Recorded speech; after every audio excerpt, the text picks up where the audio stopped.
Suara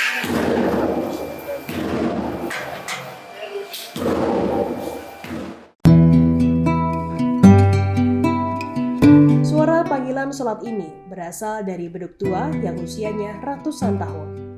Masih nyaring terdengar meski beduk ini dibuat pada tahun 1675 Masehi, sesuai dengan keterangan yang tertulis pada pahatan huruf di atas kayu beduk tersebut.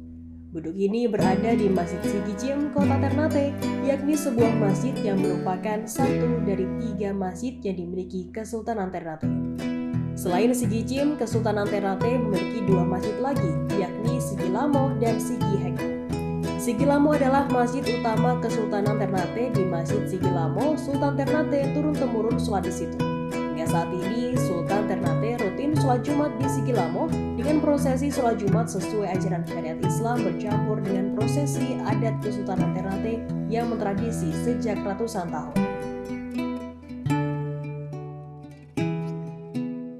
Untuk beduk ini dari pertama kali dibuat, kira-kira fungsinya itu sebagai apa? Kan seperti yang kita tahu kan, beduk itu dibunyikan sebagai penanda sholat. Benar, terus Iya. selain menanda salat juga panggil orang datang sini itu. Untuk Iya. awal dibuat.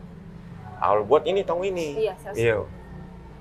Tahun 1165 Hijriah. Iya. Nah, tahun Arab. Nah, kalau untuk saat ini nih, Pak Edi, beduknya masih difungsikan? Masih terus setiap hari Jumat, subuh. Jadi kalau hari Jumat ya kita toki untuk tanda hari Jumat, malam Jumat sama Jumat pagi. Jumat pagi itu sebagai Iya. penanda apa? Penanda bahwa hari ini hari Jumat. Oh, oke. Nah, mungkin bahannya Pak, ini kayunya? Ini atau- kayu ini mungkin dia kayu dari kayu apa ini, kayak kayu woka itu. Kalau dari kulit ini dari rusa. Tak jauh dari Sigi Lamo, sekitar 200 meter di Jalan Sultan Baguloh Ternate, Masjid Sigi Cim berdiri. Yang membedakan Sigi Lamo dan Sigi Cim adalah bentuk kubah atas masjid. Sigi Lamo memiliki 5 tingkatan kubah, sementara Sigi Cim hanya 3. Menurut kisah tokoh setempat, Sigi Cim dibangun di atas lahan tanah yang dulunya milik warga Cina Muslim Ternate bernama Yakem dan Yakema. Keduanya bersaudara kakak beradik yang tidak memiliki keturunan.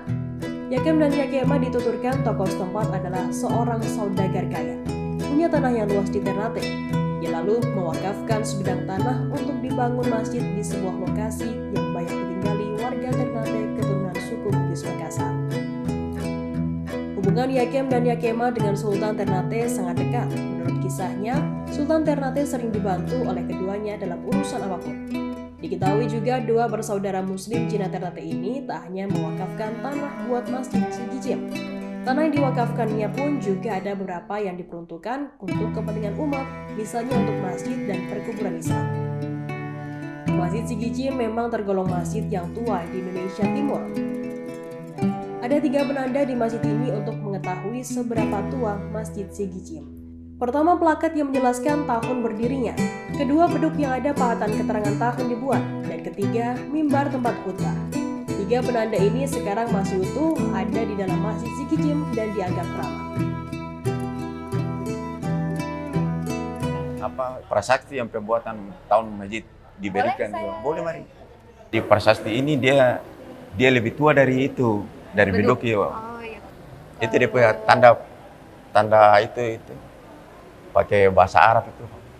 Jadi usia prasasti lebih tua dari usia beduk. Jadi otomatis lebih tua juga dari masjid ini. Iya, Sigi Cim. itu iya.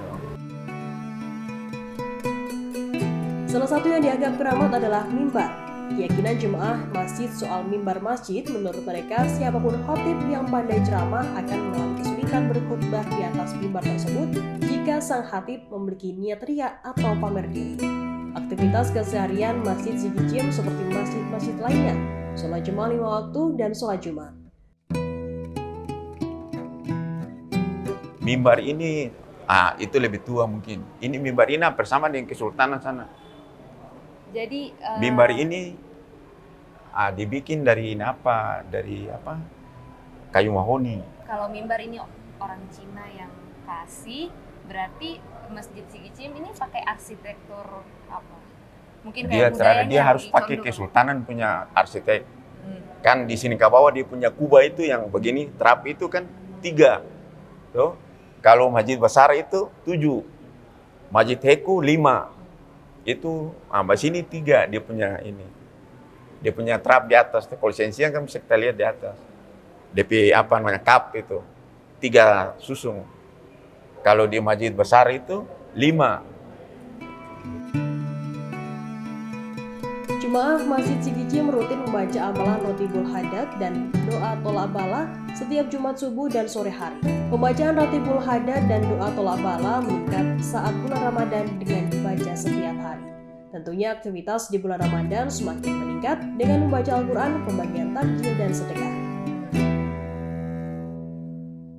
Terus kalau hari-hari besar, kita mau naik sembahyang Idul Fitri, Idul Adha itu, kita harus belum bisa sembahyang, kita mesti ambil tongkat. Tongkat salawat itu dari Kesultanan. Tongkat itu datang di sini baru kita bisa silakan sembahyang. Itu tongkatnya diapain? Tongkat itu, tongkat kayak begini, tongkat ini. Ini. Tongkat. Nah. Tongkat ini. Cuma ini tongkat yang di sini punya. Kalau dari Kesultanan ada lagi, tapi mau hari besar itu kita harus pakai tongkat dari Kesultanan. Tongkat salawat itu.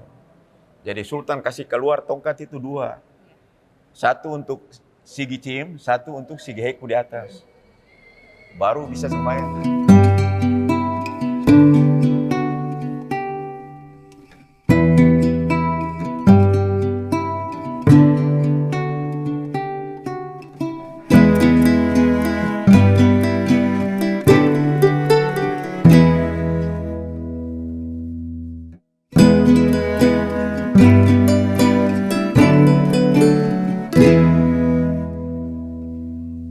Terima kasih sudah nonton. Jangan lupa like, subscribe, dan share ya.